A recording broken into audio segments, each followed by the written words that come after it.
2025 എന്നുള്ള ഒരു പുതിയ വർഷത്തിലേക്ക് പ്രവേശിക്കുമ്പോൾ നിങ്ങളെല്ലാവരെയും കർത്താവ് ധാരാളമായി അനുഗ്രഹിക്കട്ടെ എന്ന് ഞാൻ പ്രാർത്ഥിക്കുകയാണ്. ദൈവസ്നേഹത്തിലും ദൈവത്തിൻ്റെ വചനത്തിൻ്റെ നിറവിലും സമൃദ്ധമായ ഒരു വർഷം ദൈവം നിങ്ങൾക്ക് നൽകട്ടെ എന്ന് ഞാൻ പ്രാർത്ഥിക്കുന്നു. കഴിഞ്ഞുപോയ 2024 നമ്മൾ അനുഭവിച്ച എല്ലാ ദൈവിക നന്മകളെ ഓർത്ത് നമ്മുടെ കർത്താവിന് സ്തോത്രം ചൊല്ലിക്കൊണ്ട് പുതിയൊരു വർഷത്തിലേക്ക് നമുക്ക് സന്തോഷത്തോടുകൂടെ സമാധാനത്തോടുകൂടെ പ്രവേശിക്കാം. ദൈവത്തിൻ്റെ എല്ലാ അനുഗ്രഹങ്ങളും നമ്മുടെ ജീവിതത്തിൽ ഉണ്ടാകുമാറാകട്ടെ എന്ന് പ്രാർത്ഥിക്കുകയാണ്. എന്തു നല്ലോ സഖിയേശു പാപദുഃഖം വഹിക്കും, എല്ലാം യേശുവോടു ചെന്ന് ചൊല്ലിടുമ്പോൾ താൻ കേൾക്കും. നൊമ്പരമേറെ സഹിച്ചു സമാധാനങ്ങൾ നഷ്ടം, എല്ലാം യേശുവോടു ചെന്ന് ചൊല്ലിടായിക നിമിത്തം. ഇന്ന് നമ്മുടെ ഈ ഭൂമിയിൽ നോക്കുകയാണെങ്കിൽ ഏകദേശം 40ഓളം കലണ്ടറുകൾ ഈ ഭൂമിയിലുണ്ട്. നമ്മൾ ഇന്ന് ഉപയോഗിക്കുന്നത് സോളാർ കലണ്ടറാണ്, അല്ലെങ്കിൽ ഗ്രിഗോറിയൻ കലണ്ടറാണ് നമ്മൾ ഉപയോഗിക്കുന്നത്. എന്നാൽ ഈ ഭൂമിയിൽ മറ്റൊരു കലണ്ടറുണ്ട്, ലൂണാർ കലണ്ടർ. അത് ചന്ദ്രനെ ചുറ്റിപ്പറ്റിയുള്ള, ചന്ദ്രൻ്റെ സഞ്ചാരത്തെ ചുറ്റിപ്പറ്റിയുള്ള ഒരു കലണ്ടറാണ്. അത് നമ്മുടെ ഇന്ത്യയിലും കൊറിയയിലും ചൈനയിലും യഹൂദന്മാരും മറ്റ് മിഡിൽ ഈസ്റ്റിലെ അനേക രാജ്യങ്ങളും ഉപയോഗിക്കുന്ന ഒരു കലണ്ടറാണ്. എന്നാൽ ഔദ്യോഗികമായി ഇന്ന് ഭൂമിയിലെ തീരുമാനങ്ങളൊക്കെ പുറപ്പെടുവിക്കുന്നത് എല്ലാ ദിവസവും രാവിലെ ഭൂമിയിലെ ഓരോ ജനങ്ങളും ഓരോ ജനവിഭാഗങ്ങളും എഴുന്നേൽക്കുന്നത് ഗ്രിഗോറിയൻ കലണ്ടറിൻ്റെ അടിസ്ഥാനത്തിലാണ്. ഓരോ മാസത്തിനും ഒരു തുടക്കമുണ്ട്, ഓരോ ആഴ്ചയ്ക്കും ഒരു തുടക്കമുണ്ട്, ഒരു ദിവസത്തിന് ഒരു തുടക്കമുണ്ട്. എന്നാൽ ദൈവം എത്രയോ വിശ്വസ്തനായ ദൈവമാണ്. നമ്മുടെ ആദ്യം മുതൽ നമ്മുടെ അവസാനം വരെ, നമ്മുടെ ജീവിതത്തിൻ്റെ ആദ്യം മുതൽ നമ്മുടെ ജീവിതത്തിൻ്റെ അവസാനം വരെ, ആണ്ടിൻ്റെ ആരംഭം മുതൽ അവസാനം വരെ നമ്മളെ കാക്കുന്ന ദൈവത്തിൻ്റെ വലിയ കൃപയെ ഈ സമയം ഓർത്ത് ദൈവത്തിന് സ്തോത്രം ചെയ്തുകൊണ്ടിരിക്കുന്നു. യഹൂദന്മാരെ സംബന്ധിച്ചിടത്തോളം അവരുടെ ചരിത്രം തുടങ്ങുന്നത് തന്നെ ആദമിൻ്റെ സൃഷ്ടിപ്പ് മുതലാണ്, അല്ലെങ്കിൽ ഭൂമിയുടെ സൃഷ്ടിപ്പ് മുതലാണ്. അവർ ഒരു ജനമായി എന്നാൽ തീർന്നത് യഥാർത്ഥമായും എക്സോഡസ് എന്ന് പറയുന്ന ചരിത്ര സംഭവത്തിന് ശേഷമാണ്, അല്ലെങ്കിൽ പുറപ്പാട്. അവർ വളരെ നാളുകൾ, നൂറുകണക്കിന് വർഷങ്ങൾ അവർ ഈജിപ്തിൽ അടിമകളായിരുന്നു. എന്നാൽ എക്സോഡസ് എന്ന് പറയുന്ന ആ മഹാസംഭവം, പുറപ്പാടെന്ന് പറയുന്ന മഹാസംഭവം, മോശയുടെ നേതൃത്വത്തിലുള്ള മഹാസംഭവത്തിന് ശേഷം അവർ ഒരു ജനതയായിത്തീരുന്നതാണ് നമ്മൾ കാണുന്നത്. അതുവരെ അവർ ഒരു കുടുംബമായിരുന്നു, ഒരു പിതാവിൻ്റെ കുടുംബമായി അവർ അറിയപ്പെട്ടു. എന്നാൽ പുറപ്പാടിന് ശേഷം അവരൊരു രാജ്യമായി തീർന്നു എന്നുള്ളത് നമ്മൾ മനസ്സിലാക്കുന്നുണ്ട്. പുറപ്പാട് എന്നുള്ള ചരിത്ര സംഭവം നടക്കുമ്പോൾ അവരുടെ ജീവിതത്തിൽ ദൈവം അവരെ ഒരു വലിയ തീച്ചുളയിലൂടെ വീണ്ടും കടത്തിവിടുകയായിരുന്നു. എന്നാൽ ഇപ്രാവശ്യം അവർ കടന്നു പോകുന്നത് ഒരു കുടുംബമായിട്ടല്ല, അല്ലെങ്കിൽ ഒരു ഐഡൻറ്റിറ്റി ഇല്ലാത്തവരായിട്ടല്ല. യഹൂദന്മാർ എന്നുള്ള ഒരു ജനതയായി, ഒരു നേഷനായി അവർ രൂപപ്പെടുന്ന കാഴ്ചയാണ് നമ്മൾ കാണുന്നത്. ഏകദേശം 40ഓളം വർഷങ്ങൾ ആവശ്യമായിരുന്നു അവർ മരുഭൂമിയിലൂടെ ഒരു ജനതയായി അവർ രൂപപ്പെടുന്നതിന് വേണ്ടി, ആ പ്രോസസ്സിലൂടെ കടന്നു പോകുന്നതിന് വേണ്ടി. പുറപ്പാടെന്ന് പറയുന്നത് ഒരു വലിയ ഒരു അത്ഭുതം തന്നെയായിരുന്നു. മറ്റുള്ള ദൈവങ്ങളുടെ ഇടയിൽ നിന്നും ഏക സത്യദൈവമായ ഹോവയെ ആരാധിക്കുന്നതിന് വേണ്ടി മറ്റ് തടസ്സങ്ങളൊന്നുമില്ലാതെ അവർ ദൈവത്തിൻ്റെ സന്നിധിയിൽ മാത്രം മാറി നിൽക്കുന്ന 40 വർഷം, മരുഭൂമിയിലാണെങ്കിലും ഏക സത്യദൈവത്തെ മാത്രം ആരാധിക്കുന്ന ഒരു കാലഘട്ടം അവർക്ക് നൽകി. അവർ പോകുന്ന സ്ഥലം കനാനീയരുടെ നാടാണ്. അവിടെയും ബഹുദൈവ ആരാധനയുണ്ട്. എന്നാൽ അവർക്ക് അതിലേക്ക് കടക്കുന്നതിന് മുമ്പ്, അവർ ഈജിപ്തിൽ നിന്ന് കടന്നു വരുന്നതിന് മുമ്പ് മരുഭൂമിയിലൂടെ അവർ 40 വർഷം കടക്കുന്ന ഒരു അനുഭവം നമ്മൾ കാണുന്നുണ്ട്. അവിടെ വെച്ചാണ് അവരെ ചോസൺ പീപ്പിൾ എന്നുള്ള ടൈറ്റിൽ ഉണ്ടായത്. അതായത് തിരഞ്ഞെടുക്കപ്പെട്ട ഒരു വർഗം എന്നുള്ള ഒരു ടൈറ്റിൽ അവർക്കുണ്ടായത് മരുഭൂമിയിൽ വെച്ചാണ്, പുറപ്പാടോടുകൂടിയാണ്. അവർക്ക് ഡിവൈൻ പ്രൊവിഡൻസ് എന്തെന്ന് മനസ്സിലായി. ദൈവത്തിൻ്റെ സന്നിധിയിൽ നീതിയോടുകൂടെ ജീവിച്ചാൽ ദൈവം അങ്ങനെയുള്ളവരെ ദൈവം സഹായിക്കുമെന്നും, അല്ല ദൈവത്തിൻ്റെ വഴികളിൽ വിട്ടുമാറിപ്പോയാൽ അവരെ പണിഷ് ചെയ്യുമെന്നുള്ളതും അവർക്ക് മനസ്സിലായി. വാഗ്ദത്തം എന്താണെന്ന് അവർക്ക് മനസ്സിലായി. അവരുടെ ജീവിതത്തിൻ്റെ എല്ലാ മേഖലകൾക്കും, ആത്മീയവും അവരുടെ ഭൗതികവും അവരുടെ വൈകാരികവുമായിട്ടുള്ള എല്ലാ മേഖലകൾക്കും വളരെ വ്യക്തമായിട്ടുള്ളൊരു ഓർഡർ ദൈവം സീനായി മുകളിൽ നിന്ന് മോശയിലൂടെ ദൈവം നൽകിയതായി നമുക്ക് മനസ്സിലാകുന്നുണ്ട്. യഹൂദന്മാരുടെ കലണ്ടർ നമ്മൾ എടുത്തു നോക്കുകയാണെങ്കിൽ വർഷത്തിൻ്റെ ആദ്യ ദിവസം എന്ന് പറയുന്നത് അവർ ഈജിപ്തിൽ നിന്നും വെളിയിലിറങ്ങിയ ആ ദിവസമാണ് വർഷത്തിൻ്റെ, അല്ലെങ്കിൽ അവരുടെ കലണ്ടറിൻ്റെ തന്നെ ആദ്യത്തെ ദിവസം എന്ന് പറയുന്നത്. പഴയ നിയമത്തിൽ പ്രത്യേകിച്ച് തോറയിൽ നമ്മൾ നോക്കുമ്പോൾ, ഉൽപ്പത്തി, പുറപ്പാട്, ലേവ്യ, സംഖ്യ, ആവർത്തന പുസ്തകങ്ങളിൽ നോക്കുമ്പോൾ നമുക്ക് കലണ്ടറിൽ മാസത്തിൻ്റെ പേര് കാണാൻ പറ്റുകയില്ല. 1-ാം മാസം 2-ാം മാസം എന്നുള്ള പേരിൽ മാത്രമേ നമുക്ക് കാണുവാൻ സാധ്യമാവുകയുള്ളൂ. യഥാർത്ഥമായും ഈ യഹൂദന്മാരുടെ എല്ലാ ചരിത്രങ്ങളും അവർ തുടങ്ങുവാൻ ആഗ്രഹിക്കുന്ന ആ ഒരു തുടക്കം എന്ന് പറയുന്നത്, അല്ലെങ്കിൽ അതിൻ്റെ ഏറ്റവും പ്രധാനപ്പെട്ട സംഭവമായി അവർ കാണുന്നത് പുറപ്പാടിൻ്റെ ദിവസമാണ് എന്നുള്ളത് നമുക്ക് മനസ്സിലാകുവാൻ സാധ്യമായിത്തീരുന്നുണ്ട്. അവരുടെ മാസങ്ങൾക്ക് 1-ാം മാസം 2-ാം മാസം എന്നുള്ള പേര് മാത്രമേ, നമ്പർ കണക്ക് മാത്രമേ ആയിരുന്നു എന്നുള്ളത് ഞാൻ പറഞ്ഞുള്ളൂ. എന്നാൽ അവരുടെ മാസങ്ങൾക്ക് പേര് ലഭ്യമായത് അവർ ബാബിലോണിയ പ്രവാസത്തിൽ പോയതിനു ശേഷം അവർ തിരികെ വരുന്ന സമയത്തായിരുന്നു. അവർ തിരികെ വരുന്ന സമയത്ത് പേർഷ്യൻ കലണ്ടറിലുള്ള പേരുകൾ അവരുടെ മാസങ്ങൾക്കിടുന്നതായി നമ്മൾ കാണുന്നുണ്ട്, അല്ലെങ്കിൽ പേർഷ്യൻ കലണ്ടറിനെ അവർ ഫോളോ ചെയ്യുന്നതായി നമ്മൾ കാണുന്നുണ്ട്. ആ ഒരു പുറപ്പാടിനെ, അല്ലെങ്കിൽ ബാബിലോണിൽ നിന്ന് വരുന്ന ആ പുറപ്പാടിനെ 2ാമത്തെ പുറപ്പാട് എന്നുള്ളതാണ്, സെക്കൻഡ് എക്സോഡസ്. അതായത് പ്രവാസത്തിൽ ആദ്യത്തെ പുറപ്പാടെന്ന് പറയുന്നത് മിസ്രൈമിൽ നിന്ന് അടിമത്തത്തിലായിരുന്നവരായിരുന്നു. എന്നാൽ പിന്നീട് പ്രവാസത്തിൽ പോയവർ തിരികെ വരുന്ന സമയത്ത് അവർക്ക് ഒരു പുറപ്പാടിനെ ദൈവം നൽകുന്നതായി നമ്മൾ കാണുന്നുണ്ട്. ഈ 2 പുറപ്പാടും വളരെ പ്രധാനപ്പെട്ട പുറപ്പാടുകളായി യഹൂദന്മാരുടെ കലണ്ടറിൽ നിൽക്കുന്നു എന്നുള്ളത് വളരെ പ്രത്യേകതയുള്ളതാണ്. നമ്മുടെ ജീവിതത്തിലും ദൈവം പാപത്തിൻ്റെ അന്ധകാരത്തിൽ നിന്ന് ദൈവം നമ്മളെ വിടുവിക്കുന്ന ദൈവമാണ്, ഒരു പുറപ്പാട് നൽകുവാൻ ആഗ്രഹിക്കുന്ന ദൈവമാണ്. എന്നെ കേൾക്കുന്ന ആരെങ്കിലും എന്തെങ്കിലും അവസ്ഥകളിൽ കുടുങ്ങിക്കിടക്കുന്നവരായിട്ടുണ്ടെങ്കിൽ ദൈവം പുറപ്പാടിൻ്റെ ദൈവമാണ്. ദൈവം നമ്മളെ പുറപ്പെടുവിക്കുന്ന ദൈവമാണ്. നമ്മളെ അവിടെ അടിമകളാക്കി നിർത്തുന്ന ഒരു ദൈവമല്ല. ദൈവം പുറപ്പെടുവിക്കുന്ന ദൈവമാണ്. അത് പാപത്തിൻ്റെ അന്ധകാരത്തിൽ നിന്ന് പുറപ്പെട്ട ജനത്തെ വീണ്ടും നമ്മൾ കാണുമ്പോൾ അവരുടെ മത്സര നിമിത്തം അവർ ബാബിലോണിലേക്ക് പോയി. എന്നാൽ ബാബിലോണിൽ നിന്നും ഒരു 2ാമത്തെ പുറപ്പാട് ദൈവം അവർക്ക് നൽകുകയാണ്. 2ാമത്തെ ഒരു വിടുതൽ അവർക്ക് നൽകുന്നതായി നമ്മൾ കാണുന്നുണ്ട്. നമ്മുടെയൊക്കെ ജീവിതത്തിൽ നമ്മൾ കടന്നു പോകുന്ന 2 അനുഭവങ്ങളാണ്. ഒന്ന്, പാപത്തിൻ്റെ അനുഭവങ്ങളിൽ നിന്നും നമ്മുടെ കർത്താവ് നമ്മളെ രക്ഷിക്കുന്നു, തൻ്റെ സ്വന്തം ചോരയാൽ നമ്മളെ വീണ്ടെടുത്ത് ദൈവത്തിൻ്റെ സന്നിധിയിലേക്ക് നമ്മൾ കൊണ്ടുപോകുന്നു. ദൈവത്തിൻ്റെ സന്നിധിയിൽ നിന്ന് നമ്മൾ മടങ്ങിപ്പോകുന്ന സമയത്ത് നമ്മളെ പുറപ്പെടുവിക്കുവാൻ കഴിവുള്ള ദൈവമാണ്. ദൈവം ഇന്ന് പുറപ്പാടുകളുടെ ദൈവമാണ് എന്നുള്ള കാര്യം ഞാൻ നിങ്ങളെ ഓർമ്മിപ്പിക്കുവാൻ ആഗ്രഹിക്കുകയാണ്. ഒരു പുതിയൊരു വർഷത്തിലേക്ക് നമ്മൾ പോകുന്ന സമയത്ത് ഇതൊരു പുറപ്പാടുകളുടെ വർഷമായി തീരട്ടെ എന്ന് ഞാൻ ആത്മാർത്ഥമായി നിങ്ങൾക്ക് വേണ്ടി പ്രാർത്ഥിക്കുകയാണ്. ദൈവം നിങ്ങളുടെ ജീവിതത്തിൽ നിങ്ങളായിരിക്കുന്ന എല്ലാ ചങ്ങലകളിൽ നിന്നും, അടിമത്തങ്ങളിൽ നിന്നും, പ്രവാസങ്ങളിൽ നിന്നും ദൈവം നിങ്ങളെ മടക്കി വരുത്തട്ടെ എന്ന് ഞാൻ പ്രാർത്ഥിക്കുകയും ആഗ്രഹിക്കുകയും ചെയ്യുന്നു. ഇസ്രായേൽ മക്കളെ നമ്മൾ നോക്കുന്ന സമയത്ത് അവരുടെ പ്രധാനപ്പെട്ട ഈ കലണ്ടറിലെ ഒരു ഉത്സവമായിരുന്നു, അല്ലെങ്കിൽ ഒരു ആചാരമായിരുന്നു ദ ഡേ ഓഫ് റെസ്റ്റ്. എല്ലാ ആഴ്ചയിലും ഒരു ദിവസം അവർക്ക് സ്വസ്ഥതയുടെ ദിവസമായിരുന്നു. അവരുടെ ആ സ്വസ്ഥതയുടെ ദിവസം എന്ന് പറയുന്നത് അതിനെ ശബത്ത് ദിവസമെന്നാണ് വിളിച്ചിട്ടുള്ളത്. ശബത്ത് എന്ന് പറയുന്നത് ഒരു കൽപ്പനയായി നമുക്ക് 10 കൽപ്പനകളിൽ പോലും നമുക്ക് കാണുവാൻ സാധ്യമായിത്തീരുന്ന ഒരു കാര്യമാണ്. ശബത്തിൻ്റെ പോളിസി എന്ന് പറയുന്നത് ഈ ലോകത്തിന് നമ്മളൊരു അടിമകളായി തീരരുത്, അല്ലെങ്കിൽ ലോകത്തിൻ്റെ ലേബർ, ലോകത്തിൻ്റെ കഷ്ടപ്പാടുകൾ, ലോകത്തിൻ്റെതായിട്ടുള്ള ഗോൾസ്, ലോകത്തിൻ്റെ അച്ചീവ്മെൻറ്റ്സ്, ഇതൊക്കെ നമ്മൾ നമ്മുടെ മനസ്സിൽ ഏറ്റെടുത്ത് വെച്ചതിന് ശേഷം നമ്മൾ വീർപ്പ് മുട്ടുന്ന സമയത്ത് അതൊക്കെ നമ്മുടെ ജീവിതത്തിൽ അത് നമ്മളെ അടിമപ്പെടുത്തുന്ന ഒരവസ്ഥയിൽ നമ്മളെ കൊണ്ടുപോകരുത്. അതിനെയെല്ലാം മറന്നതിന് ശേഷം, മാറ്റി വെച്ചതിന് ശേഷം നാം നമ്മുടെ ജീവിതവുമായൊരു ഹാർമണി ഉണ്ടാകുന്നതിന് വേണ്ടി, നമ്മുടെ സ്വന്തം ജീവിതവുമായൊരു ഹാർമണി ഉണ്ടാകുവാൻ, ദൈവിക കൽപ്പനകളുമായൊരു ഹാർമണി ഉണ്ടാകുന്നതിന് വേണ്ടി, ഒന്ന് റീസെറ്റ് ചെയ്യുന്നതിന് വേണ്ടി ദൈവം അവർക്ക് ശബത്ത് എന്ന് പറയുന്ന ദിവസം ദൈവം നൽകിയിരുന്നു. 6 ദിവസം ദൈവം സൃഷ്ടിപ്പ് നടത്തി, 7ാമത്തെ ദിവസം ദൈവം സ്വസ്ഥനായിരുന്നു. ദൈവത്തിൻ്റെ മാതൃക പ്രകാരം തന്നെ ദൈവമക്കൾക്ക് ശബത്ത് എന്ന് പറയുന്ന ഒരു അനുഭവം ഉണ്ടായതായി ദൈവത്തിൻ്റെ വചനത്തിലൂടെ നമ്മൾ മനസ്സിലാക്കുന്നുണ്ട്. ആ ഒരു ദിവസം എന്ന് പറയുന്ന എല്ലാവരും ഒരു റോയൽറ്റിയാണ്. എല്ലാവരും ഏറ്റവും നല്ല വസ്ത്രങ്ങളൊക്കെ ധരിച്ച്, ഏറ്റവും പാവപ്പെട്ടവനാണെങ്കിൽ കൂടെ ഏറ്റവും നല്ല വസ്ത്രങ്ങളൊക്കെ ധരിച്ച് ഒരു രാജകീയമായിട്ടുള്ളൊരു ദിവസമാണ് ശബത്ത് എന്ന് പറയുന്ന ഒരു ദിവസം. ആ ദിവസം എന്ന് പറയുന്നത് ജോലി ഒന്നുമേ ചെയ്യുവാൻ സാധ്യമാവുകയില്ല. എല്ലാ ഭവനങ്ങളിലും വിളക്കുകൾ തെളിയിക്കുന്ന ദിവസമാണ് ശബത്ത് ദിവസം എന്ന് പറയുന്നത്.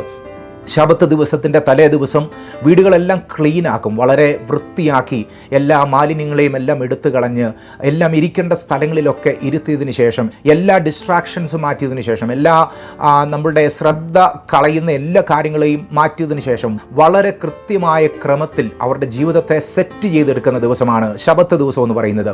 ഇത് വർഷത്തിൽ ഒരിക്കൽ അല്ല, എല്ലാ ആഴ്ചയിലും ഒരു ദിവസം അവരുടെ ശബത്ത് ദിവസമാണ്, റെസ്റ്റ് ദിവസമാണ്. അവരുടെ ജീവിതവുമായി അവർ ഹാർമണി കണ്ടെത്തുന്ന ദിവസമാണ്. നമ്മുടെ ഈ ആധുനിക ജീവിതത്തിലൊക്കെ നമുക്ക് ശബത്ത് ദിവസമില്ല. നമ്മളെല്ലാവരും ഓടുകയാണ് നമ്മുടെ ജീവിതത്തിൻ്റെ കാര്യങ്ങളൊക്കെ ചെയ്യുന്നതിന് വേണ്ടി. എന്നാൽ ഒരു ശബത്ത് ദിവസം ദൈവം നമുക്ക് നൽകുവാൻ ആഗ്രഹിക്കുന്നു എന്നുള്ളത് ദൈവത്തിൻ്റെ വചനത്തിൽ നമുക്ക് കാണുവാൻ സാധ്യമായിത്തീരുന്നുണ്ട്. ആ ശബത്ത് ദിവസത്തിന് മുൻപുള്ള ദിവസങ്ങളെല്ലാം നോക്കുകയാണെങ്കിൽ 6 ദിവസവും അവർക്ക് ജോലി ചെയ്യണം. അപ്പോൾ അവരെ സംബന്ധിച്ചിടത്തോളം അവരുടെ പ്രാർത്ഥന റെസ്റ്റ് പ്രാർത്ഥനയാണ്. പെട്ടെന്ന് പ്രാർത്ഥിച്ചു പോവുകയാണ്. അവർക്ക് സമയം ക്ലിപ്തതയോടുകൂടിയാണ് കാര്യങ്ങൾ ചെയ്യുന്നത്. അവർ ഇരുന്ന് ദൈവത്തിൻ്റെ വചനം വായിക്കുവാനുള്ള സമയമില്ല, എന്നാൽ ഒരു ചടങ്ങുകൾ പോലെ ചെയ്യും. എന്നാൽ എല്ലാ ആഴ്ചയുടെയും 7ാമത്തെ ദിവസം ഇന്ന് ജോലിക്ക് പോകണ്ട എന്നുള്ള ആ ഒരു സ്വസ്ഥതയോടുകൂടെ അവർ ഇരുന്നു കൊണ്ട് ദൈവത്തിൻ്റെ സന്നിധിയിലിരുന്ന് ദൈവവചനം വായിക്കുകയും ദൈവത്തിൻ്റെ പാട്ടുകൾ പാടുകയും ദൈവസന്നിധിയിൽ പ്രാർത്ഥിക്കുകയും കൂട്ടായ്മ ആചരിക്കുകയും ചെയ്യുന്നതായി നമ്മൾ കാണുന്നുണ്ട്. അതൊരു സാങ്ച്വറി സമയമാണ്. അതായത് അത് ദൈവവുമായിട്ടുള്ള ആ അഭേദ്യമായിട്ടുള്ള ഒരു ബന്ധത്തിൻ്റെ സമയമായി നമുക്ക് ആ ശബത്തിനെ കാണുവാൻ സാധിമായി തീരുന്നുണ്ട്. Who is a real master? ആരാണ് യഥാർത്ഥ കർത്താവ്? നമ്മുടെ ജീവിതത്തിൻ്റെ കാര്യങ്ങളെല്ലാം നിയന്ത്രിക്കുന്നത് ആരാണെന്ന് അവർ ഒരുമിച്ച് ദൈവസന്നിധിയിൽ പറയുന്ന ഒരു ദിവസമാണ്. ഞാനല്ല എൻ്റെ ജീവിതത്തെ നിയന്ത്രിക്കുന്നത്, എന്നാൽ ദൈവമാണ് എന്നെ നിയന്ത്രിക്കുന്നതെന്ന് അവർ ഒരുമിച്ച് പറയുന്ന ഒരു ദിവസമാണ് ശബത്ത് എന്ന് പറയുന്നത്. അവരുടെ ജീവിതത്തിൻ്റെ എല്ലാ കഷ്ടപ്പാടുകളെയും ദൈവസന്നിധിയിലേക്ക് കൈമാറുന്ന ഒരു ദിവസമാണ് ശബത്ത് എന്ന് പറയുന്നത്. നമ്മുടെയൊക്കെ ജീവിതത്തിൽ അങ്ങനെ ഒരു അനുഭവം ഉണ്ടാകാറുണ്ടോ? ഈ ഒരു 2025 തുടങ്ങുന്നതിന് മുമ്പ് തന്നെ നമ്മുടെ ജീവിതത്തിൻ്റെ എല്ലാ കാര്യങ്ങളെയും ദൈവത്തിൻ്റെ സന്നിധിയിലേക്ക് നൽകിയതിനു ശേഷം, ദൈവമേ, ഞാനല്ല എൻ്റെ ജീവിതത്തിൻ്റെ മാസ്റ്റർ, അങ്ങാണ് എൻ്റെ മാസ്റ്റർ, അങ്ങാണ് എൻ്റെ കർത്താവ്, അങ്ങ് നൽകിയതല്ലാതെ ഒന്നും എൻ്റെ ജീവിതത്തിലില്ല എന്ന് ദൈവസന്നിധിയിൽ പറയുന്ന ഒരു അനുഭവം ഉണ്ടാകട്ടെ എന്ന് ഞാൻ നിങ്ങൾക്ക് വേണ്ടി പ്രാർത്ഥിക്കുകയാണ്. യഹൂദന്മാരെ സംബന്ധിച്ചിടത്തോളം 2 ന്യൂ ഇയർ ആണുള്ളത്. ഒന്നെന്ന് പറയുന്നത് അവരുടെ 1ാമത്തെ മാസം നിസാനാണ്. അതിന് നമ്പർ മാത്രമേ ഉള്ളായിരുന്നു. അത് തോറയിൽ അല്ലെങ്കിൽ ആദ്യത്തെ 5 പുസ്തകങ്ങളിൽ. പിന്നീട് അതിന് പേരുണ്ടായി. 1ാമത്തെ മാസം നിസാൻ എന്നുള്ള മാസം. നിസാൻ എന്നുള്ള ആ മാസം, അതിൻ്റെ 1ാമത്തെ സംഭവം എന്ന് പറയുന്നത് പാസ് ഓവർ എന്നുള്ള സംഭവമാണ്. അല്ലെങ്കിൽ ഈജിപ്തിൽ നിന്ന് അവർ ഇറങ്ങി വരുന്നതിന് മുമ്പ് അവർക്ക് വേണ്ടി നുറുക്കപ്പെട്ട ആ പെസഹ കുഞ്ഞാടിനെയൊക്കെ ഓർത്തുകൊണ്ട് അവരുടെ വിമോചനത്തിൻ്റെ കഥകളെ ഓർക്കുന്ന ദിവസമാണ്.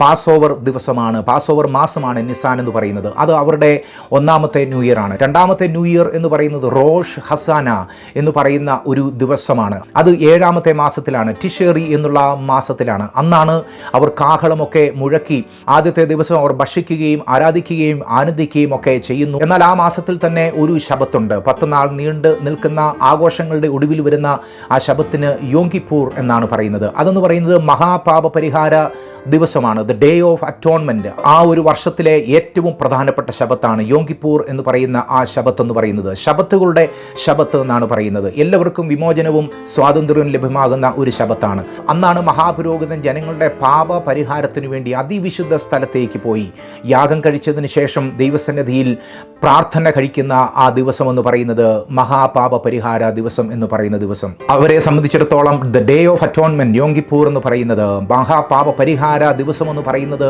ഫാസ്റ്റിംഗ് ദിവസമാണ്. ദൈവസന്നിധിയിൽ അനുതാപത്തോടുകൂടെ ദൈവസന്നിധിയിൽ പാപക്ഷമ പ്രാപിക്കുന്ന ഒരു ദിവസമാണ്. ഞാൻ പഴയ നിയമത്തിലെ പല ഒബ്സർവൻസുകളെയും പല ആചാരങ്ങളെയും ഒക്കെ എടുത്തു നോക്കുമ്പോൾ അവർ തീർച്ചയായും അവരുടെ ജീവിതത്തിൻ്റെ തുടക്കങ്ങളെ ദൈവസന്നിധിയിൽ നൽകിക്കൊണ്ട് തന്നെ അവർ തുടങ്ങി എന്നുള്ളത് നമുക്ക് മനസ്സിലാക്കുവാൻ സാധ്യമായി തീരുന്നുണ്ട്. അത് വർഷങ്ങളുടെ തുടക്കമാണെങ്കിലും ആഴ്ചകളുടെ തുടക്കമാണെങ്കിലും മാസത്തിൻ്റെ തുടക്കമാണെങ്കിലും ദിവസത്തിൻ്റെ തുടക്കമാണെങ്കിലും അവരുടെ ജീവിതത്തിൻ്റെ പ്രത്യേക ജീവിത സംഭവങ്ങളുടെ തുടക്കത്തിലാണെങ്കിലും സകലതും ദൈവത്തിന് കൈമാറിക്കൊണ്ട് അവർ ജീവിച്ചു എന്നുള്ളത് നമ്മൾ മനസ്സിലാക്കുന്നുണ്ട്. അതുകൊണ്ട് തന്നെ അവരെ സംബന്ധിച്ചിടത്തോളം ആദിയെങ്കിൽ ദൈവസന്നിധിയിൽ വന്ന് സകലതും ദൈവസന്നിധിയിൽ സമർപ്പിക്കുന്ന ഒരു സ്വഭാവം യഹൂദന്മാരെ സംബന്ധിച്ചിടത്തോളം ഉണ്ടായിരുന്നു. നമ്മളെ സംബന്ധിച്ചിടത്തോളം ആത്മീയ യഹൂദന്മാരാണെന്ന് നമ്മൾ വിശ്വസിക്കുകയാണ്. യേശുവിനെ രക്ഷിതാവായി സ്വീകരിച്ച് യേശുവിന് തങ്ങളുടെ ജീവിതത്തെ കൈമാറി ദൈവത്തിൻ്റെ സന്നിധിയിൽ നിന്ന് വരുന്ന യേശുവിൻ്റെ നീതി സ്വന്തമാക്കി യേശുവിൻ്റെ കുഞ്ഞുങ്ങളായി ജീവിക്കുന്ന ദൈവമക്കളായി ജീവിക്കുന്ന ദൈവത്തിൻ്റെ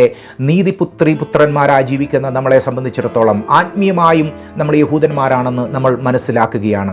ദൈവത്തിൻ്റെ സന്നിധിയിൽ നമ്മൾ വിശ്വസ്തയോടുകൂടെ ജീവിക്കുന്ന സമയത്ത് ദൈവത്തിൻ്റെ സന്നിധിയിലുള്ള എല്ലാ അനുഗ്രഹങ്ങളും കർത്താവ് നമുക്ക് നൽകുന്നു എന്നുള്ളതാണ് നമുക്ക് ക്രിസ്തുവിലൂടെ ലഭ്യമാകുന്ന ഉറപ്പ് എന്ന് പറയുന്നത്. ദൈവത്തിൻ്റെ സന്നിധിയിൽ നാം ജീവിക്കുക എന്നുള്ളൊരു ആഹ്വാനമാണ് എനിക്ക് ഈ പുതിയ വർഷത്തോടുള്ള ബന്ധത്തിൽ നിങ്ങൾക്കെല്ലാവർക്കും ബൈബിളിലൂടെ നൽകുവാൻ സാധ്യമായി തീരുന്നത്. നമ്മുടെ ജീവിതം എന്ന് പറയുന്നത് അത് ക്രിസ്തീയ ജീവിതം എന്ന് പറയുന്നത് അതിനകത്ത് ഉയർച്ചയും താഴ്ചയും ഒക്കെ ഉണ്ടാകും, മുറിവുകളും സൗഖ്യവും ഒക്കെ ഉണ്ടാകും.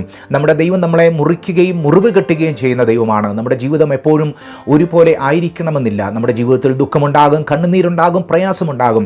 2024 ഒരുപക്ഷേ നിങ്ങളുടെയൊക്കെ ജീവിതത്തിൽ അപ്രതീക്ഷിതമായിട്ടുള്ള അനേക കാര്യങ്ങൾ വന്ന് നിങ്ങൾ തളർന്ന അവസ്ഥകൾ കാണും. എന്നാൽ 2025 അതിന് സമാനമായിട്ടുള്ള കാര്യങ്ങളൊക്കെ നമ്മുടെ ജീവിതത്തിൽ സംഭവിക്കുക തന്നെ ചെയ്യും. കാരണം ദൈവത്തിൻ്റെ വചനം നമുക്കൊരിക്കലും ഭാരവും പ്രയാസവും ഒന്നുമില്ലാത്ത ഒരു ജീവിതത്തെ നമുക്ക് പ്രോമിസ് നൽകുന്നില്ല. ദൈവത്തിൻ്റെ സന്നിധി ജീവിക്കുന്ന എല്ലാവർക്കും തന്നെ ഭക്തി നമ്മൾ മെയിൻറ്റെയിൻ ചെയ്യുന്ന സമയത്ത് തന്നെ കഷ്ടപ്പാടുകളും പ്രയാസങ്ങളും ബുദ്ധിമുട്ടുകളും നിന്ദകളൊക്കെ ഉണ്ടാകുമെന്ന് തന്നെയാണ് ദൈവത്തിൻ്റെ വചനം നമ്മളോട് പറയുന്നത്. രോഗങ്ങളും പ്രയാസങ്ങളും ഒക്കെ നമ്മുടെ ജീവിതത്തിൽ ഒരുപക്ഷെ വന്നേക്കാം. എന്നാൽ ദൈവസന്നിധിയിൽ നമ്മൾ കർത്താവിനെ അനുസരിച്ച് വിശ്വസിച്ച് ജീവിക്കുന്നുണ്ടോ എന്നുള്ളതാണ് ഏറ്റവും പ്രധാനപ്പെട്ട കാര്യം എന്ന് പറയുന്നത്.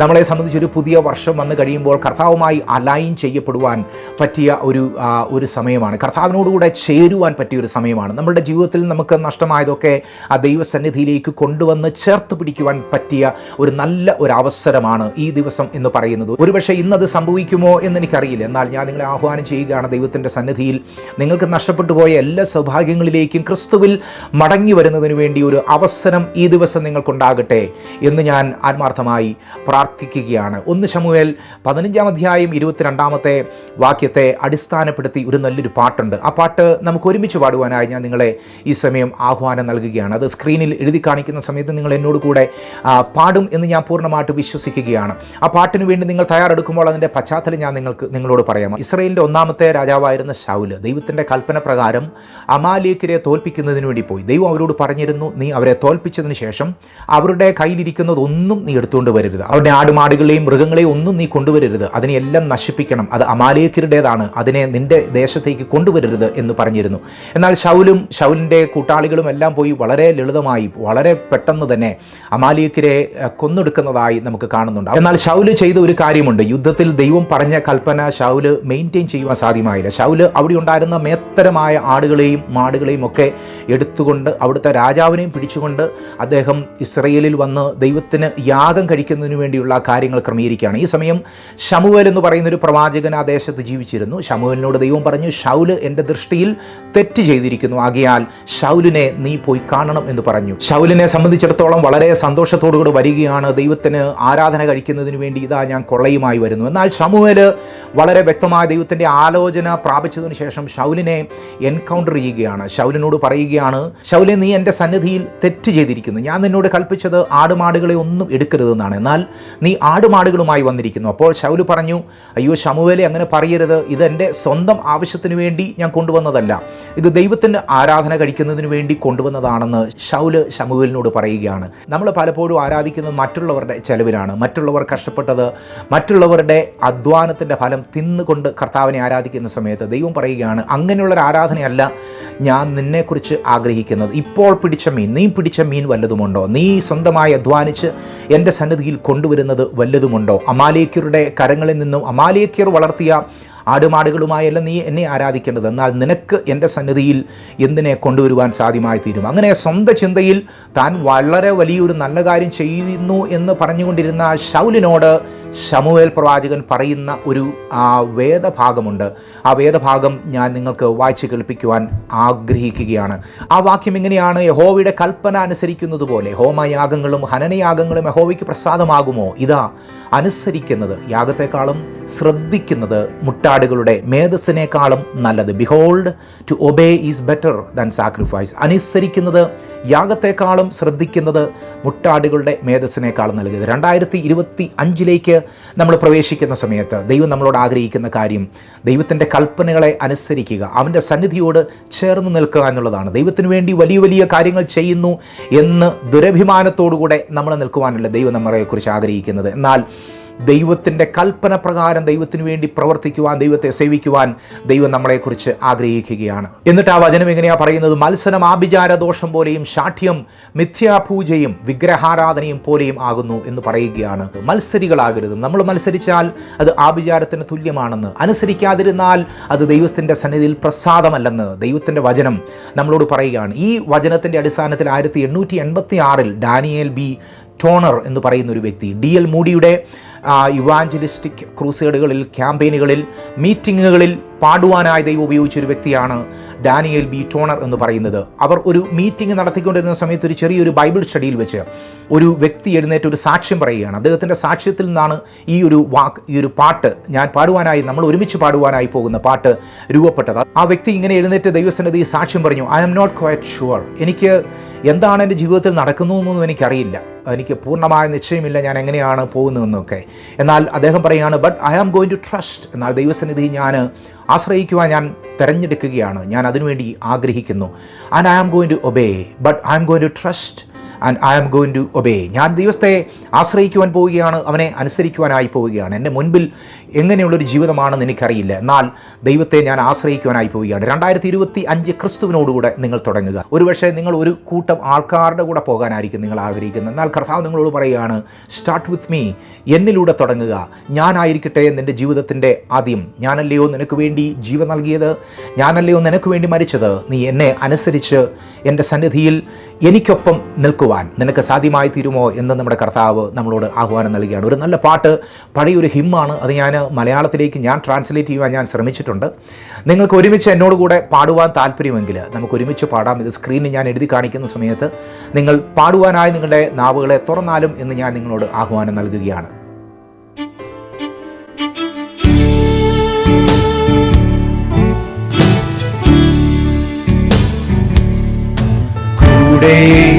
യേശുദാനം സഖിയായിരുന്നാൽ എന്തു സന്തോഷം ഈ പ്രയാണം, കണ്ഠിതം ചെയ്യുമ്പോൾ താൻ കൂടെ വസിക്കും, സമ്മതിക്കാതെ സമർപ്പിക്കാം.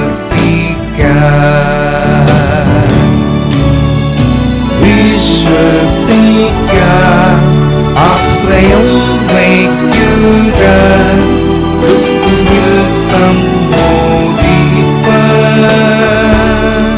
സമർപ്പിച്ചിടുക.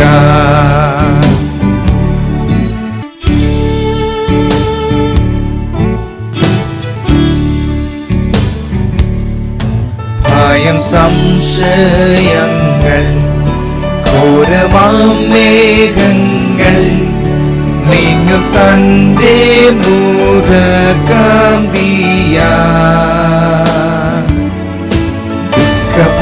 ദുഃഖഭാരങ്ങളും മാറും വേദനയും നീങ്ങിടും യേശുവേ നോക്കിടുമ്പോൾ. വിശ്വസിക്കാം, ആശ്രയം വയ്ക്കുക, ക്രിസ്തുവിൽ സമ്മോദിപ്പ, സമർപ്പിച്ചിടുക.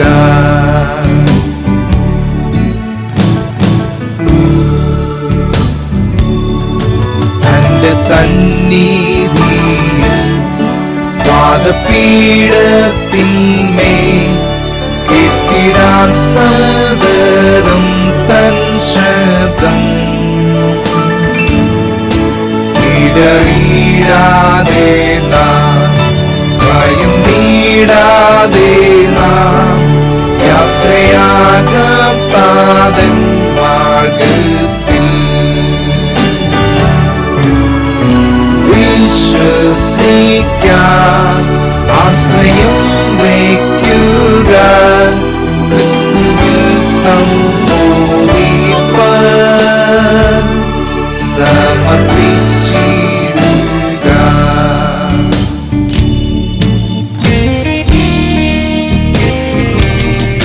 തന്നെ സേവിക്കുന്നോ ലജ്ജിതരാകില്ല, നഷ്ടം കേളോ ലാഭമാക്കും നിന്ന പരിഹാസം, കൂശും മുള്ളുകളും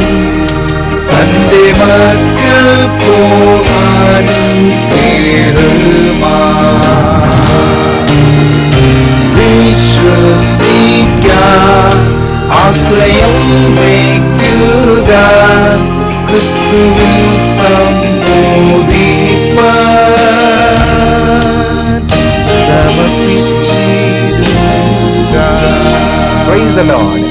എത്രയോ സന്തോഷമാണല്ലേ നമ്മൾ ദൈവസന്നിധിയിൽ ആ ഒരു അഫർമേഷൻ നമ്മൾ ദൈവസന്നിധിയിൽ നൽകുന്നത്. നമുക്ക് ഈ ഒരു പുതിയ വർഷത്തിൽ ദൈവത്തിൻ്റെ പദ്ധതികളുമായി കോർത്തിണങ്ങുന്നതിന് വേണ്ടിയുള്ളൊരു സമയമാണ്, അലൈൻ ചെയ്യുന്നതിന് വേണ്ടിയുള്ളൊരു സമയമാണ്.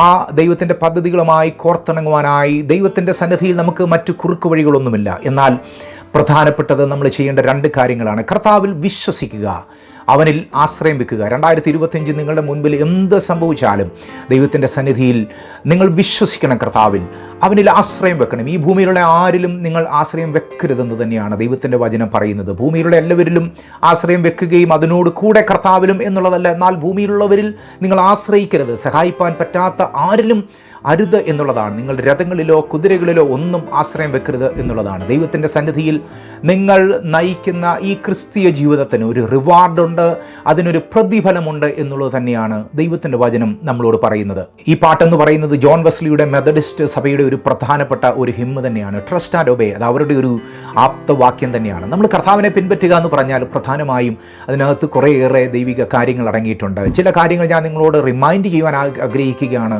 ഇതിനകത്തുള്ള എല്ലാ കാര്യങ്ങളും നിങ്ങൾക്കറിയാം. എന്നാൽ പ്രധാനപ്പെട്ടത് യേശുവിനെ പിൻപറ്റുക എന്ന് പറഞ്ഞാൽ ദ ഫസ്റ്റ് സ്റ്റെപ്പ്, ഒന്നാമത്തെ കാര്യം എന്ന് പറയുന്നത് യേശുവിൻ്റെ വിളിയോടുള്ള പ്രതികരണമാണ്. യേശുവിനെ പിൻപറ്റുക എന്ന് പറയുമ്പോൾ ആദ്യത്തെ കാര്യം എന്ന് പറയുന്നത് നമ്മളുടെ കഴിവോ നമ്മുടെ എഫേർട്ടോ ഒന്നുമല്ല, നമ്മുടേതായിട്ടുള്ള ഒന്നുമല്ല, ദൈവത്തിൻ്റെ വിളിയാണ് ഏറ്റവും പ്രധാനപ്പെട്ട കാര്യം. യേശു നമ്മളെ വിളിക്കുകയാണ്. നീ എന്നെ അനുഗമിക്കുന്നതിന് വേണ്ടി സകലത്തെയും വിട്ട് എന്നെ പിൻപറ്റുക എന്ന് കർത്താവ് നമ്മളോട് പറയുകയാണ്. ഈ 2025 ആദ്യ സമയങ്ങളിൽ കർത്താവ് നമ്മളോട് പറയുകയാണ്, കം ഫോളോ മീ. അവൻ്റെ വാക്കാണ് കർത്താവിനെ പിൻപറ്റുന്നതിൻ്റെ ഏറ്റവും അടിസ്ഥാനം എന്ന് പറയുന്നത്.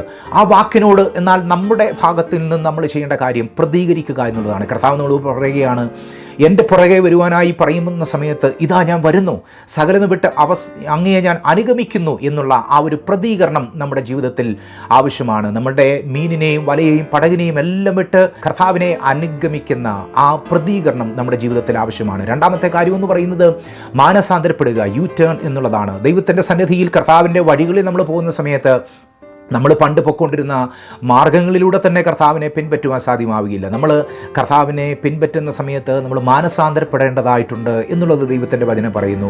3ാമത്തെ കാര്യം എന്ന് പറയുന്നത് വിശ്വസിക്കുക എന്നുള്ളൊരു കാര്യമാണ്. We need to believe what he is doing for us. കർത്താവിൽ വിശ്വസിക്കുക. അവൻ നമ്മുടെ മശിഹയാണെന്ന്, അവൻ നമ്മളുടെ പാപത്തിൽ നിന്ന് നമ്മളെ രക്ഷിക്കുന്ന അഭിഷക്തനാണെന്ന് നമ്മൾ വിശ്വസിക്കണം. നമ്മുടെ പാപപരിഹാരത്തിന് വേണ്ടി നമുക്ക് വേണ്ടി അറുക്കപ്പെട്ട ദൈവത്തിൻ്റെ കുഞ്ഞാടാണെന്ന് നമ്മൾ വിശ്വസിക്കണം എന്ന് ദൈവത്തിൻ്റെ വചനം പറയുകയാണ്. യേശുവിൻ്റെ ആദ്യത്തെ വാക്കുകളൊക്കെ നമ്മൾ എടുത്തു നോക്കുകയാണെങ്കിൽ വിശ്വസിക്കുന്നതിന് വേണ്ടി കർത്താവിൻ്റെ സന്നിധിയിലേക്ക് നമ്മൾ പുറപ്പെടുന്ന സമയത്ത് തന്നെ ദൈവം നമ്മളോട് പറയുന്ന വാക്കുകളുണ്ട്. അതൊക്കെ നമ്മൾ ഈ സമയം ഒന്ന് ഓർത്തു വെക്കുന്നത് നല്ലതാണ്. മത്തായിയുടെ സുവിശേഷത്തിലെ ചില ആദ്യ വാക്കുകൾ, കർത്താവിൻ്റെ സന്നിധിയിലേക്ക് വരുവാനായി കർത്താവ് അവരെ വിളിച്ച സമയത്ത് കർത്താവ് അവരോട് പറഞ്ഞ ആദ്യത്തെ ചില വാക്കുകൾ വളരെ പ്രധാനപ്പെട്ട കാര്യമാണ്. ആത്മാവിൽ ദരിദ്രരായവർ ഭാഗ്യവാന്മാർ, സ്വർഗരാജ്യം അവർക്കുള്ളത്. ദുഃഖിക്കുന്നവർ ഭാഗ്യവാന്മാർ, അവർക്ക് ആശ്വാസം ലഭിക്കും. സൗമ്യതയുള്ളവർ ഭാഗ്യവാന്മാർ, അവർ ഭൂമിയെ അവകാശമാക്കും. നീതിക്ക് വിശന്ന് ദാഹിക്കുന്നവർ ഭാഗ്യവാന്മാർ, അവർക്ക് തൃപ്തി വരും. കരുണയുള്ളവർ ഭാഗ്യവാന്മാർ, അവർക്ക് കരുണ ലഭിക്കും. ഹൃദയശുദ്ധിയുള്ളവർ ഭാഗ്യവാന്മാർ, അവർ ദൈവത്തെ കാണും. സമാധാനമുണ്ടാക്കുന്നവർ ഭാഗ്യവാന്മാർ, അവർ ദൈവത്തിൻ്റെ പുത്രന്മാരെന്ന് വിളിക്കപ്പെടും. നീതി നിമിത്തം ഉപദ്രവിക്കപ്പെടുന്നവർ ഭാഗ്യവാന്മാർ, സ്വർഗരാജ്യം അവർക്കുള്ളത്. എൻ്റെ നിമിത്തം നിങ്ങളെ പഴിക്കുകയും ഉപദ്രവിക്കുകയും നിങ്ങളെ കൊണ്ട് എല്ലാ തിന്മയും കളവായി പറയുകയും ചെയ്യുമ്പോൾ നിങ്ങൾ ഭാഗ്യവാന്മാർ, സ്വർഗത്തിൽ നിങ്ങളുടെ പ്രതിഫലം വലുതാകുകൊണ്ട് സന്തോഷിച്ച് ഉല്ലസിപ്പീൻ. നിങ്ങൾക്ക് മുൻപേ ഉണ്ടായിരുന്ന പ്രവാചകന്മാരെയും അവർ അങ്ങനെ തന്നെ ഉപദ്രവിച്ചുള്ളൂ. എത്രയോ ആഴത്തിലുള്ള വാക്കുകളാണ് നമ്മുടെ കർത്താവിൻ്റെ വിളിയോടുള്ള ബന്ധത്തിൽ നമ്മൾ പ്രതികരിച്ച് മാനസാന്തരപ്പെട്ട് വിശ്വാസത്തോടുകൂടെ ദൈവത്തിൻ്റെ സന്നിധി വരുന്ന സമയത്ത് അവൻ്റെ വാക്കുകൾ നമ്മൾ മനസ്സിലാക്കേണ്ടതായിട്ടുണ്ട്. മത്തായിയുടെ സുവിശേഷം തന്നെ 7-ാം അധ്യായം അതിൻ്റെ 24-ാമത്തെ വാക്യം ഞാനൊന്ന് വായിക്കുവാനായി താല്പര്യപ്പെടുകയാണ്. 24 മുതലുള്ള ചില വാക്യങ്ങൾ ദൈവത്തിൻ്റെ കർത്താവിൻ്റെ ഒത്തിരി കൽപ്പനകൾ ഇങ്ങനെ പറഞ്ഞതിന് ശേഷം പറയുകയാണ്. അവിടെ ഇങ്ങനെയാണ് പറഞ്ഞിട്ടുള്ള, ആകയാൽ എൻ്റെ ഈ വചനങ്ങളെ കേട്ട് ചെയ്യുന്നവനൊക്കെയും പാറമേൽ വീട് പണിത ബുദ്ധിയുള്ള മനുഷ്യനോട് തുല്യനാകുന്നു. വൻമഴ ചൊരിഞ്ഞു, നദികൾ പൊങ്ങി, കാറ്റടിച്ച് ആ വീട്ടിൻ്റെ മേൽ അലച്ചു. അത് പാറമേൽ അടിസ്ഥാനമുള്ളതാകിയാൽ വീണില്ല. എൻ്റെ ഈ വചനങ്ങളെ കേട്ട് ചെയ്യാത്തവനൊക്കെയും മണലിന്മേൽ വീട് പണിത മനുഷ്യനോട് തുല്യനാകുന്നു. വൻമഴ ചൊരിഞ്ഞു, നദികൾ പൊങ്ങി, കാറ്റ് അടിച്ചു, ആ വീട്ടിന്മേൽ അലച്ചു. അത് വീണു, അതിൻ്റെ വീഴ്ച വലിയതായിരുന്നു. ഈ വചനങ്ങളെ കാര്യങ്ങളെ യേശു പറഞ്ഞു തീർന്നപ്പോൾ പുരുഷാരം അവൻ്റെ ഉപദേശത്തിൽ വിസ്മയിച്ചു. നമ്മുടെ കർത്താവിൻ്റെ വാക്കുകളെ കേട്ട് അനുഗമിക്കുക എന്ന് പറയുമ്പോൾ നമ്മുടെ കർത്താവ് ഈ ഭൂമിയിലായിരുന്ന സമയത്ത് അവൻ ആദ്യം പറഞ്ഞ വാക്കുകൾ വളരെ പ്രധാനപ്പെട്ട കാര്യമാണ്. അതിനകത്ത് നമ്മുടെ കർത്താവിനെ പരിപൂർണമായും പൂർണ്ണ അനുസരണത്തോടുകൂടെ സമർപ്പണത്തോടുകൂടെ പിൻപറ്റുന്നതിന് വേണ്ടിയുള്ള ആഹ്വാനങ്ങളാണുള്ളത്. മറ്റൊരു കാര്യം, കർത്താവിനെ പിൻപറ്റുക എന്ന് പറയുമ്പോൾ അതിൻ്റെ പുറകിലുള്ള കാര്യമെന്ന് പറയുന്നത് build a life of obedience to his teaching. കർത്താവിൻ്റെ പാദപീഠത്തിലിരുന്ന് അവൻ്റെ ഉപദേശങ്ങളെ കേട്ടതിന് ശേഷം അവൻ്റെ ആ വാക്കുകളെ അതിനെ അനുസരിക്കുന്ന ഒരു ജീവിതം നമ്മൾ ഡെവലപ്പ് ചെയ്തെടുക്കുക എന്നുള്ളതാണ്. മറ്റൊരു കാര്യമെന്ന് പറയുന്നത് to follow Jesus and to be like him.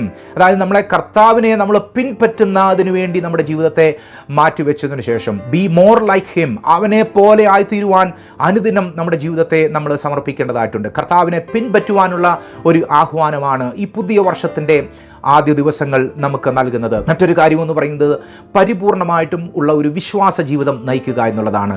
വിശ്വാസ ജീവിതം എന്ന് പറയുന്നത് it's an active and living faith every day.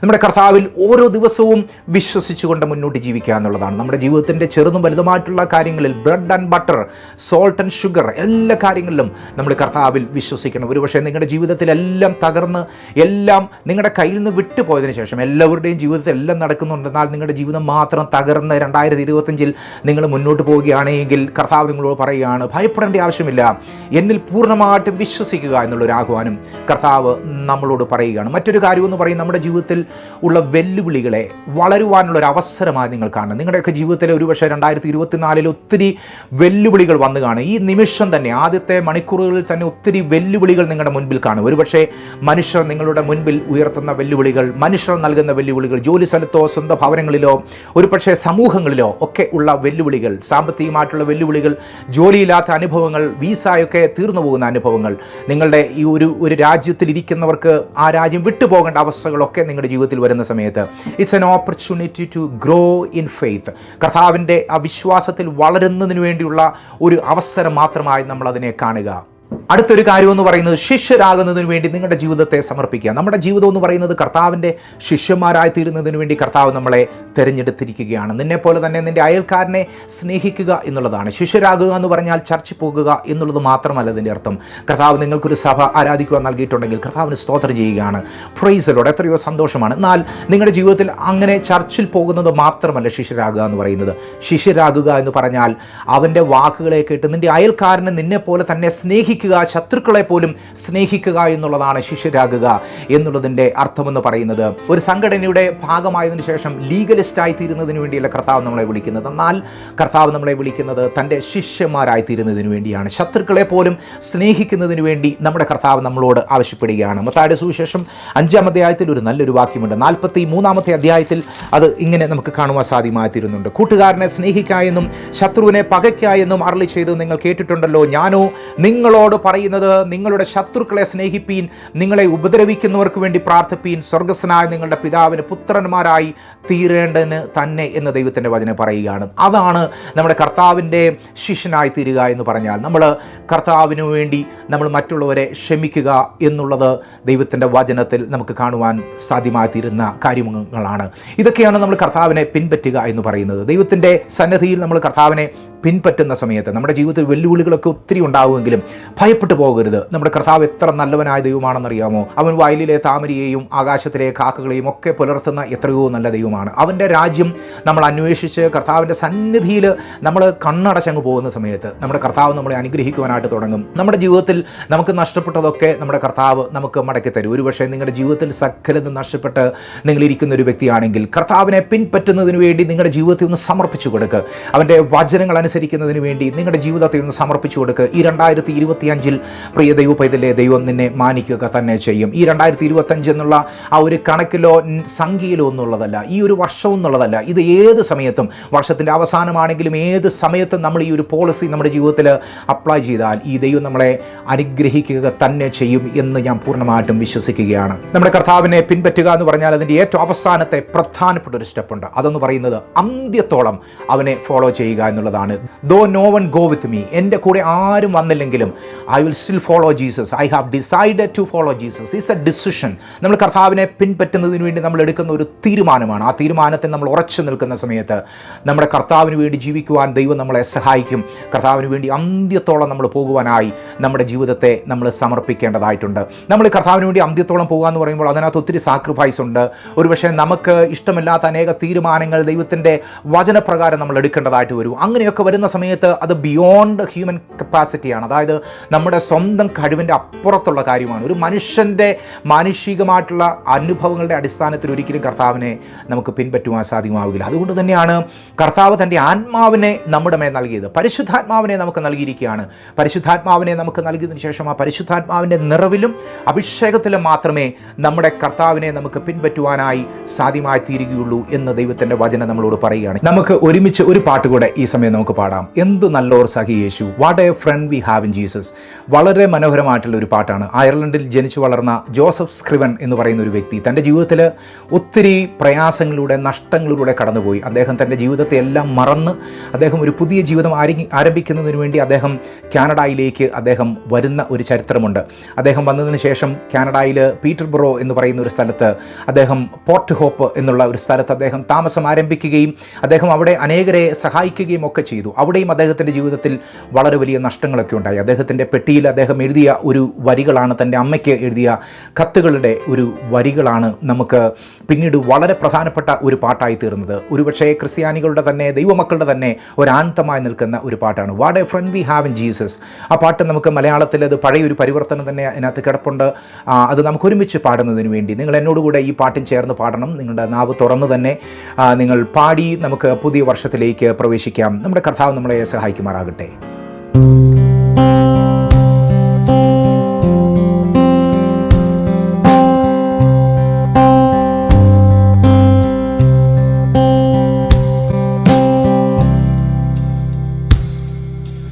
എന്തു നല്ലോ സഖിയേശു, പാപദുഃഖം വഹിക്കും. എല്ലാം യേശുവോടു ചെന്ന് ചൊല്ലിടുമ്പോൾ താൻ കേൾക്കും. നൊമ്പരമേറെ സഹിച്ചു സമാധാനങ്ങൾ നഷ്ടം.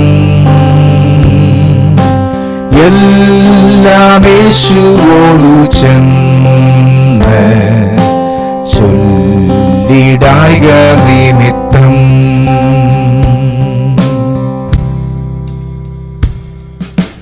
കഷ്ടം ശോധനകളുണ്ടോ, വിവിധ ദുഃഖങ്ങളും ലേശവുമാ ധൈര്യം വേണ്ട. ചൊല്ലാം യേശുവോടെല്ലാം. ദുഃഖം സർവം വഹിക്കുന്ന മിത്രം മറ്റാരുമുണ്ടോ? ക്ഷീണമെല്ലാം അറിയുന്ന യേശുവോടു ചൊല്ലിടാം.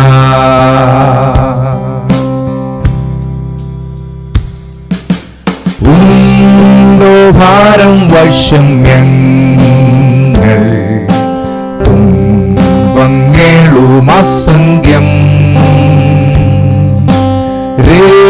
രക്ഷകനല്ലോ സങ്കേതം, യേശുവോടറിയിക്കാം.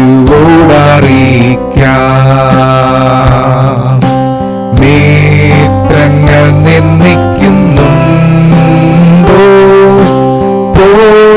ചൊല്ലേശുവോടെല്ലാം. ഉള്ളം കയ്യിലീശൻ കാക്കും, അങ്ങുണ്ടാശ്വാസമല്ല. മിത്രങ്ങളുടെ നിർണയം എന്ന് പറയുന്നത് വളരെ ബുദ്ധിമുട്ടേറിയ കാര്യമാണ്. എന്നാൽ ഈ ഒരു വർഷത്തിൽ പുതുതായി നിങ്ങൾ തുടങ്ങുന്ന സമയത്ത് നിങ്ങളുടെ അടുക്കൽ ആരും കാണുകയില്ല. നിങ്ങൾ ഏകാന്തതയിൽ ഒരു മനുഷ്യൻ പോലും നിങ്ങളുടെ അടുത്തില്ലാതെ നിന്നയുടെ അനുഭവങ്ങളിലൂടെ നിങ്ങൾ കടന്ന ഒരു വ്യക്തിയാണെങ്കിൽ, നല്ല സഖിയായ യേശു നിങ്ങളുടെ കൂടെയുള്ളപ്പോൾ നിങ്ങൾ എന്തിനാണ് ഭയപ്പെടുന്നത്? അവൻ്റെ വാക്കുകളുടെ ബലം നിങ്ങളുടെ കൂടെയുള്ളപ്പോൾ, അല്ല അവൻ്റെ സാന്നിധ്യം നിങ്ങളോട് കൂടെയുള്ളപ്പോൾ അവനെ പിൻപറ്റുന്നതിന് വേണ്ടി നമ്മൾ ഭാരപ്പെടേണ്ട ആവശ്യമില്ല. നമ്മുടെ കർത്താവ് എത്ര നല്ല ദൈവമാണ്. ദൈവസന്നിധിയിൽ പ്രാർത്ഥനയോടുകൂടെ മുന്നേറുവാനായി ദൈവം നിങ്ങളെ സഹായിക്കട്ടെ എന്ന് ഞാൻ ആത്മാർത്ഥമായി പ്രാർത്ഥിക്കുകയാണ്. നമ്മൾ ചില വാഗ്ദത്ത വചനങ്ങൾ നമ്മൾ കേൾക്കുവാനായി പോവുകയാണ്. നിങ്ങൾ വളരെ പ്രാർത്ഥനയോടുകൂടെ ഈ വചനങ്ങളെ നിങ്ങൾ സ്വീകരിച്ചാലും ഈ ഒരു വർഷം നിങ്ങളുടെ ജീവിതത്തിൽ ഈ വാഗ്ദത്ത വചനങ്ങൾ അനുഗ്രഹമായി തീരട്ടെ എന്ന് പ്രാർത്ഥിക്കുകയാണ്. നിങ്ങൾ പ്രത്യാശിക്കുന്ന ശുഭഭാവി വരുവാൻ തക്കവണ്ണം ഞാൻ നിങ്ങളെക്കുറിച്ച് നിരൂപിക്കുന്ന നിരൂപണങ്ങൾ ഇന്നവ എന്ന് ഞാൻ അറിയുന്നു. അവ തിന്മയ്ക്കല്ല നന്മയ്ക്കത്രയുള്ള നിരൂപണങ്ങളെന്ന് യഹോവയുടെ അരുളപ്പാട്. പൂർണ്ണ ഹൃദയത്തോടെ യഹോവയിൽ ആശ്രയിക്കുക. സ്വന്തം വിവേകത്തിൽ ഊന്നരുത്. നിന്റെ എല്ലാ വഴികളിലും അവനെ നനച്ചുകൊള്ളുക. അവൻ നിന്റെ പാതകളെ നേരെയാക്കും. ഞാൻ നിന്നെ ഉപദേശിച്ച് നടക്കേണ്ടുന്ന വഴി നിനക്ക് കാണിച്ചു തരും. ഞാൻ നിന്റെ മേൽ ദൃഷ്ടി വെച്ച് നിനക്ക് ആലോചന പറഞ്ഞു തരും. ബാല്യക്കാർ ക്ഷീണിച്ച് തളർന്നു പോകും, യൗവനക്കാരും ഇടറി വീഴും. എങ്കിലും യഹോവയെ കാത്തിരിക്കുന്നവർ ശക്തിയെ പുതുക്കും. അവർ കഴുകന്മാരെ പോലെ ചിറകടിച്ച് കയറും.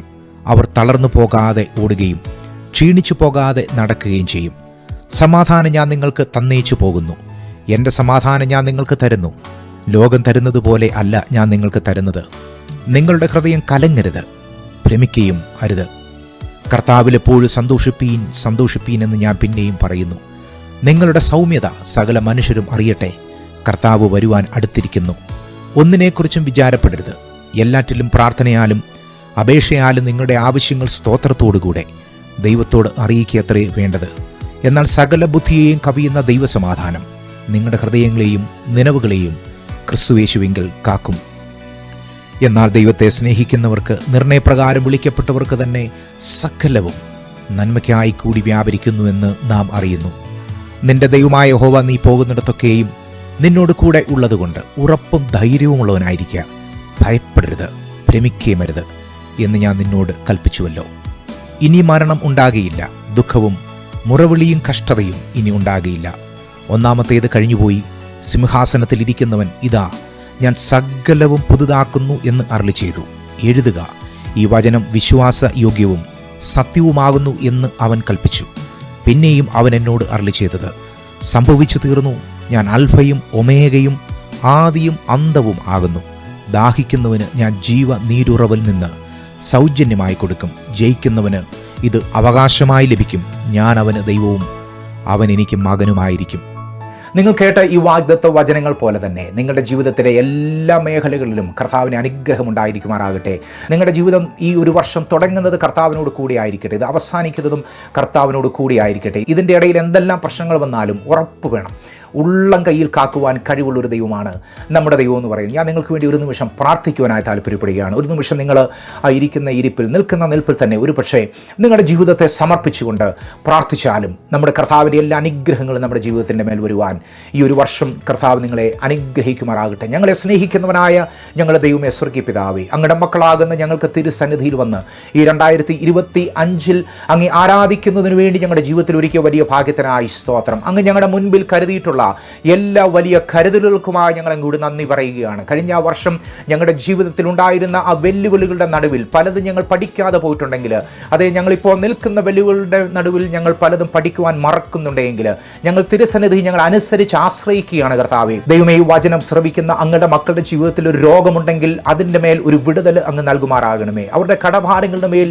അങ്ങ് ഒരു വിടുതൽ നൽകുമാറാകണമേ. അവരുടെ ആത്മീയമായ ശോഷിച്ച അവസ്ഥകളുടെ മേൽ ഒരു പുഷ്ടി അങ്ങ് നൽകുമാറാകണമേ. അവരുടെ ഭവനത്തിൻ്റെ മേൽ അങ്ങയുടെ രക്തത്തെ തളിച്ച് അങ്ങ് അവരെ പ്രൊട്ടക്റ്റ് ചെയ്യുന്നതിന് വേണ്ടി പ്രാർത്ഥിക്കുന്നു. ആപത്തുകളിൽ നിന്ന്, അനർത്ഥങ്ങളിൽ നിന്ന് അങ്ങ് അവരെ വിടുവിക്കുമാറാകണമേ. ദൈവത്തിൻ്റെ വലിയ പരിരക്ഷ അവരുടെ ജീവിതങ്ങളിൽ വെളിപ്പെടുന്നതിന് വേണ്ടി പ്രാർത്ഥിക്കുന്നു. അവരുടെ വ്യക്തിപരമായ ജീവിതങ്ങളിലും അവരുടെ ഔദ്യോഗിക മേഖലകളിലും അവരുടെ കുടുംബ ജീവിതങ്ങളിലും ആത്മീയ മണ്ഡലങ്ങളിലും ശുശ്രൂഷകളിലും ദൈവത്തിൻ്റെ വലിയ അനുഗ്രഹങ്ങൾ ഉണ്ടാകുന്നതിന് വേണ്ടി പ്രാർത്ഥിക്കുന്നു.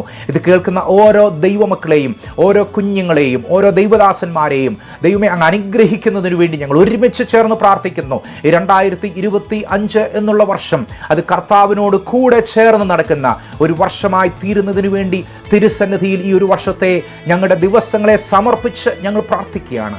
അങ്ങ് ഞങ്ങളുടെ പ്രാർത്ഥന കേട്ടതിനായി സ്തോത്രം. യേശുവിൻ്റെ നാമത്തിൽ ചോദിക്കുന്നു, കേൾക്കണമേ സ്വർഗീയ പിതാവേ, ആമേൻ. എല്ലാ അനുഗ്രഹങ്ങളോടുകൂടിയ ഒരു പുതിയ വർഷം കർത്താവ് നിങ്ങൾക്ക് നൽകട്ടെ എന്നുള്ള പ്രാർത്ഥനയോടുകൂടെ നിങ്ങൾ എൻ്റെ ശുശ്രൂഷയിൽ എന്നോട് കാണിക്കുന്ന എല്ലാ സഹകരണങ്ങൾക്കും അകമഴിഞ്ഞ നന്ദി രേഖപ്പെടുത്തിയിട്ടുണ്ട്. എൻ്റെ വാക്കുകളെ ചുരുക്കുന്നു. God bless you all. ലോകത്തിൻ സ്നേഹം മാറുമേ, യേശുവാണെൻ്റെ സ്നേഹിതൻ. എന്നെ മുറ്റും അറിയുന്നവൻ, എൻ ജീവന്റെ ജീവനാണവൻ.